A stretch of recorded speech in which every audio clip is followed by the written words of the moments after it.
Video de la semana 10 para subnivel medio. En este video realizaremos la actividad 3. Nuestros amigos protocólogos fuera de casa en mi comunidad. Datos curiosos, empecemos. Existen varios tipos de protocolos, los cuales son usados en diferentes contextos y situaciones como oficinas sociales, legales, empresas, diplomático o internacional, deportivos, educativos, bioseguridad, sanitarios, entre otros. Pregunta en casa a varias personas qué protocolos conocen, qué protocolos son fundamentales en tiempo de pandemia. Registra todas las respuestas y a partir de ellas identifica cuáles son los protocolos prioritarios para salir de casa en tiempo de contingencia sanitaria.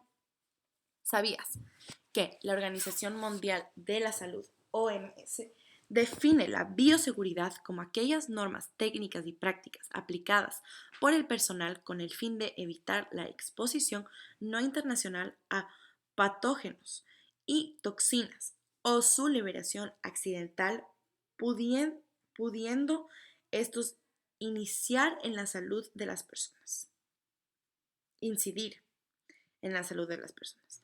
La bioseguridad es de suma importancia, ya que ella está la vida de las personas por las que ella podemos evitar miles de enfermedades, virus y bacterias. Investiga en casa sobre las reglas que debe seguir para desinfectar la misma, lavarse las manos, salir de casa, mantener el distanciamiento físico fuera de casa. Haz un cartel creativo con las reglas a seguir en tiempo de pandemia, en relación con lo que se debe hacer fuera de casa y colócalo en un lugar visible en tu casa. Entonces, en esta actividad aquí por lo menos tenemos que usar nuestra investigación, ¿cierto? Usar nuestras redes para así poder encontrar cómo y cuáles son los protocolos que tenemos que seguir antes de salir de casa. Es decir, usar mascarilla, mantener 2 metros de distancia, no hablar con nadie, no tocarse con nadie, desinfectarse las manos. Esas son las cosas que tenemos que evitar, pero esas son las cosas que tenemos que aprender. Entonces, por eso vamos a crear nuestro cartel, ¿verdad? Para continuar estructurando nuestra obra de teatro relacionada con el tema, nuestros amigos, los protocolos nos salvan la vida en retorno progresivo a clases. Decide ahora cómo será el marco narrativo de tu obra de teatro. Marco narrativo es la progresión de las obras a través del principio, el medio y el final. Una buena obra de teatro desarrollará las 3 piezas de este rompecabezas. Por tanto, haz una lluvia de ideas de cómo quieres que se desarrolle tu historia en estos 3 pasos. Escribe 1 y máximo 3 párrafos que describan el principio de tu obra de teatro. Un párrafo es un grupo de oraciones que desarrolla una idea principal. Puedes ayudarte con el texto integrado del estudiante de lengua y literatura de quinto EGB Media, páginas de la 25 a la 31. Si es posible, consulta en internet o pregunta a un adulto. ¿No es cierto? En la actualidad existen varias enfermedades. Ya, entonces, lo que tenemos que hacer aquí es hacer nuestro marco narrativo. Nuestro marco narrativo tendrá, les voy a hacer mi marco narrativo aquí abajo. ¿Ok, chicos? Entonces presten mucha full atención. Entonces aquí está mi marco narrativo. ¿Cierto? Yo voy a hacer el inicio, el medio y el final.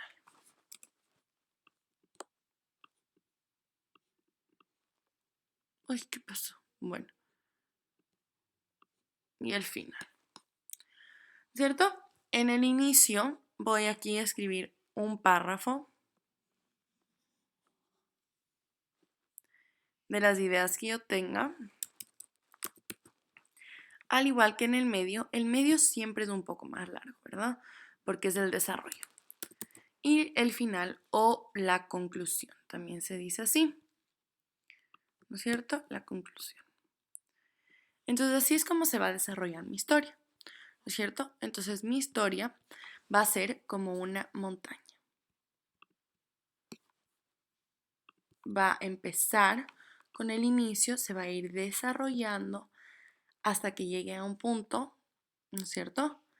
Luego esa misma historia va a tener un conflicto, ¿no es cierto?, que es el tope de la montaña. Por último, va a encontrar la solución al problema y va a bajar hasta que llegue al final, como en el principio. Entonces, esta es mi montaña de ideas, ¿no es cierto? Inicio y final. Y aquí está el medio. Aquí está el medio. Y en el medio siempre está el conflicto, ¿no es cierto? El problema. Por eso lo vamos a colorear así de ese color. Entonces eso es más o menos lo que tienen que hacer en su marco narrativo. Y aquí van poniendo sus ideas, ¿no es cierto? Entonces dice, escribe 1 y máximo 3 párrafos que describan el principio de tu obra de teatro. Entonces vamos aquí a escribir un párrafo. Aquí vamos a escribir otro párrafo. Y aquí otro párrafo, donde ya vamos a tener todo. Pero ahorita solo nos piden el primer párrafo, donde vamos a contar el inicio de nuestra historia. Prosigamos. Ay, perdón. Ya. Prosigamos. En la actualidad existen varias enfermedades que afectan a los diversos sistemas del cuerpo humano. Sin embargo, se pueden prevenir con acciones saludables. Es importante mantener un registro numérico de los pacientes para determinar la afectación de estas enfermedades y las cifras de aumento. ¿Sabías que las centenas y los números del 11 al 29 se escriben con una sola palabra? Por ejemplo, 100, 400, 13, 16, 25. Los números del 31 al 99 se escriben con 3 palabras. Por ejemplo, 34, 85. Recuerda que los números naturales no tienen decimales y siempre se encuentran a la derecha del 0. Al conjunto de los números naturales se lo representan con la letra N. N es 1, 2, 3, 4, 5, 6, 7, 8, 9, 10, 11. En adelante. Lee los siguientes números de 9 cifras y escribe en palabras y completa la tabla en una hoja. Millones, milares y unidades. A ver, veamos. Nunca he hecho esto, pero tenemos que hacerlo juntos, ¿no es cierto? 348.309.505. ¿No es cierto? Estos son unos, 10 y cienes. 1.000.000, 10 millones, 100 millones. Milares, perdón. 1.000.000, 10 millones, 100 millones. ¿Ok? Entonces, vamos a empezar. ¿Cómo vamos a empezar aquí? 855 millones, ¿no es cierto? Yo voy a ir diciendo, ustedes vayan escribiendo. Aquí tienen que ustedes ir escribiendo. ¿Ok? Yo solo les voy a ir diciendo. Entonces, 855 millones, 500.000, 855 millones, 500.009.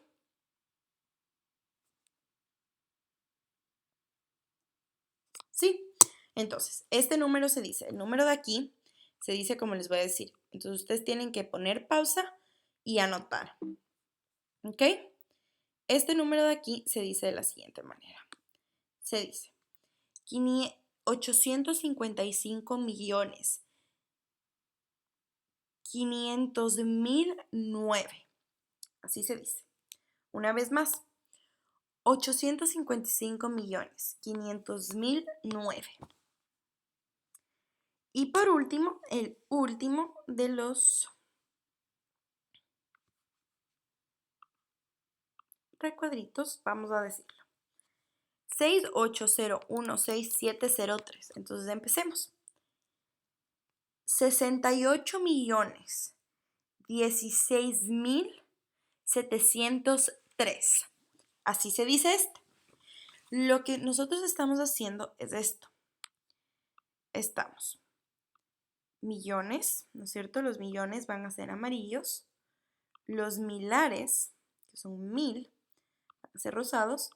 Y las unidades, que son del 1 al 100, 1, 10 y 100, morados. ¿Ok? Estos son millones. Estos son milares. Y estos son unidades. ¿Ok? Pero estos de aquí, estos son cienes. Los cienes los vamos a poner cienes verdes. Los cienes son verdes, no pueden ser más de 100. Ay, perdón. Cienes son verdes. 10 son, ya no tengo más colores.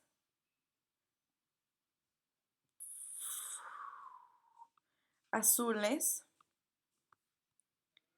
Y las unidades, las unidades son sin colores, ¿ok? Entonces ya entienden, ¿no es cierto? Vamos a dividir por amarillos, rosados y morados para así ir viendo. Entonces aquí hay 348 millones y aquí hay 309.000 y aquí hay 505 unidades. Las unidades no se dice al final.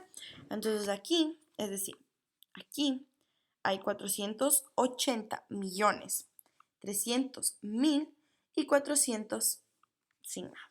¿Ok? Unidades. Ay, perdón. Con lo aprendido en este tema, te dejamos con algunas inquietudes. Escribe en tu cuaderno las cifras actuales de los contagiados por COVID-19 en tu ciudad, provincia, país y a nivel mundial. Ustedes pueden utilizar el internet para descifrar esto, la número 1. Luego de haber escrito las cifras de las personas contagiadas por la pandemia en nuestro país, escribe tu opinión sobre los datos que obtuviste. Son números muy grandes, son números muy chiquitos, son números que no se pueden pronunciar, son números que creen. Frente a esta pandemia, ¿crees que es importante los procesos de protocolo para evitar ser contagiados por el COVID-19? Sí, no y por qué. Sí, porque los números son gigantes, es decir, son incontrolables. Realiza la siguiente actividad empleando un marcador permanente o esferográfico, jabón de manos, agua y toalla. Todos los días pide que dibujen una imagen de coronavirus en el dorso de tu mano. Durante el día tienes que intentar borrarte ese dibujo lavando varias veces las manos con agua y con jabón. Si antes de irte a dormir en la noche lo has logrado, te declaramos uno más de los amigos protocólogos. Invita a tu familia a jugar contigo. Es decir, todas las mañanas nos vamos a dibujar un pequeño virus en la mano y vamos a ver con marcador permanente. Y vamos a ver si al final del día lo hemos logrado borrar y nos hemos deshecho del virus. Para conocer las cifras de nacidos y decesos es necesario llevar un registro que permita determinar el crecimiento poblacional de una ciudad, provincia o país. Esto permite tomar acción para el cuidado de los recursos en nuestro entorno. ¿Sabías que la población es un grupo humano asentado en un territorio que construye la contradicción demográfica necesaria para la existencia de Estado, con quien se relaciona por medio del vínculo jurídico y político de la nacionalidad? Observa y analiza las siguientes cifras estadísticas del Ecuador. Luego responde la pregunta. Población total en el 2019, 17.260.000 267.986. Masculino, 8.547.067. Femeninos, 8.720.919. 2020, la población ahora es de 17 millones, 17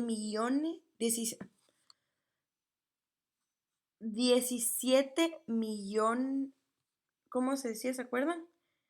17.510.643, del cual masculinos son 8.665.937 y femeninos 8.844.706. ¿Cuáles son las consecuencias de ser un país sobrepoblado? Haz una lluvia de ideas con la respuesta de las preguntas. ¿Qué conoces sobre la población ecuatoriana? ¿Cómo está compuesta de la población ecuatoriana? Puedes ayudarte con el texto integrado ya. Incluye en tu obra de teatro los elementos prioritarios de la protección de la población ecuatoriana. ¿Cuáles son las consecuencias de ser un país sobrepoblado? No hay suficiente espacio para construir casas, para tener supermercados, para tener comida, para tener plantaciones. ¿Cuál es mi lluvia de idea de qué conozco sobre la población ecuatoriana?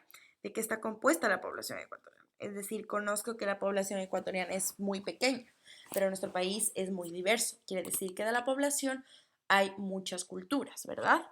Un personaje es cada una de las personas o seres, ya sean reales o imaginarios, que aparecen en una obra artística, ya sea teatral, cinematográfica o literaria. Suelen destacarse aquellos con aspectos humanos o los seres conscientes de cualquier tipo que se imaginan que existen dentro de un universo de una obra. Cuando pensamos en crear personajes imaginarios o historia en lo que les gustaría si fuera humano, pensamos en cómo se sentiría, qué quiere ser en su vida futuro, cuáles son sus miedos. Es hora de darle vida a los personajes que dibujaste. Hazlo mediante la elaboración de personajes en 3D. Recuerda utilizar materiales disponibles en casa: botellas plásticas, medias, trapos, telas, papeles, cartón, utensilios que ya no utilices. Analiza los dibujos de los personajes y empieza a clasificar el material para cada uno de ellos. Empieza a pensar en cómo construir tus personajes y darles vida en ponerles la obra total. Entonces son algunos ejemplos que nos dan, ¿no es cierto? Vean este cangrejito de aquí. Pero bueno, el punto es que en nuestro anterior video, ¿recuerdan? Aquí creamos diferentes personajes, ¿no es cierto? Diferentes amigos. Creamos nuestros sentimientos, creamos nuestro amigo protocolo, creamos nuestro amigo sistema más afectado, nuestro amigo enfermedades de nuestros antepasados. Y ahora los vamos a convertir en algo que podamos ver, tocar y mover. Entonces podemos usar rollos de papel higiénico, mantequilla, cajas de mantequilla y así, etcétera, para crear sus amigos, sus personajes de su historia, ¿no es cierto? Recuerden que ninguno es perfecto, pero lo más importante es utilizar su imaginación. Este fue el video de esta semana. Espero que les haya servido. Nos vemos en el próximo video.